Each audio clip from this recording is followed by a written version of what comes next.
What's going on, guys? I'm here doing another Get Ready With Me reaction talk. Today we're talking about Taboo. While I do this glitter look, I recently got some new glitters, so I wanted to test them out. So I'm just going to be talking about what happened in episodes 4 and 5. Okay, so we're at the point where Delaney has stolen the saltpeter, the stuff that he needs to make the gunpowder, which props to him because that whole plan he set up was genius. He had an alibi. He included people that were hard to connect to him. You can kind of see that Lana is starting to have feelings for James.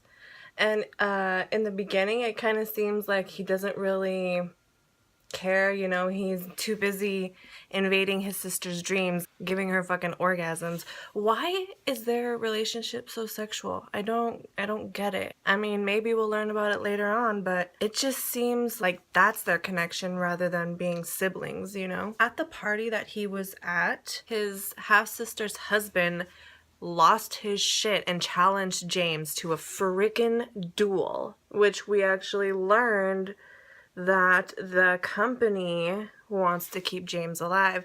I didn't know why at first. Shout out to Drew for letting me know. I was like, what the fuck? I thought you motherfuckers wanted him dead. But no, because of his will, they definitely want him alive. I seriously cannot remember the name of his half-sister's husband, so I'm just gonna call him the husband. He was really shook when James spared him and killed the company man. I cannot believe what he did to his wife.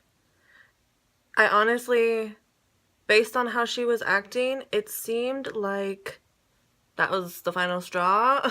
All they've really shown us about him is he's incredibly abusive mentally and physically, and this just took it to a whole new level. And the freaking priest that he chose, come on, man, like, for real. I was so angry during that part. I just wanted to jump in the screen and stab that guy. Ugh! Bastard. But like I said, man, I think she's like kind of had enough of it. She brought out that knife or whatever the hell that was, acting like she was gonna stab him. Oh man, if she would have killed him right then and there, it would have been beautiful. Beautiful. I hope she really starts defending herself more, and maybe even with some magic. It was so frustrating to find out that there was actually an informant in James's crew. I mean, I would think that the message that he put across was clear enough, but apparently not. I wonder if he's going to find out who it was, because if he doesn't and he trusts the wrong people, then all that his information is going to get to the wrong people, just like the American spy said. You know, he's lucky that the informant pissed in their bucket.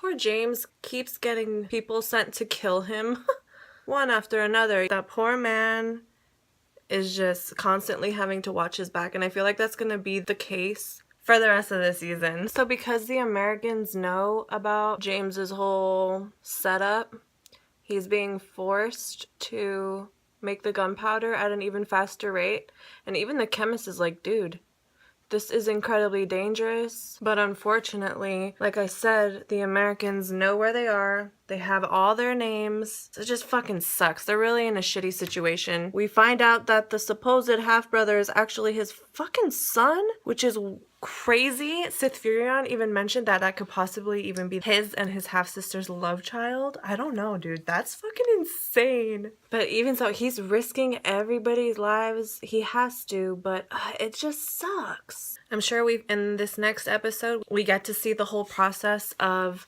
the chemist and all the people that James found to work for him. Hopefully he found some people that are not untrustworthy, you know? He's just in a sticky situation. He just needs to get shit moving. For the longest time, I was thinking that Lana actually really didn't have the case that James had been asking for, but it actually turns out she did. And just like her, I was a little bummed that he didn't really go through all this stuff. I know that the treaty which he found, which amazing that he found, was really important, but like, still, if you were talking to your dad through the fire before he died, I would assume that you would want to know what he had written to you, right? James Delaney is just one complicated man. Badass, but a complicated man. So now that James has the treaty, What's the next step? I mean, that's just proof that he owns the land, right? I mean, I would think the next step would be like, now he gets to go and open the actual trading post? My thing is, once the East Indian Company find out that he actually opened the trading post and that he's actually trading gunpowder and he doesn't have a license to purchase and he didn't purchase it, so he had to have made it.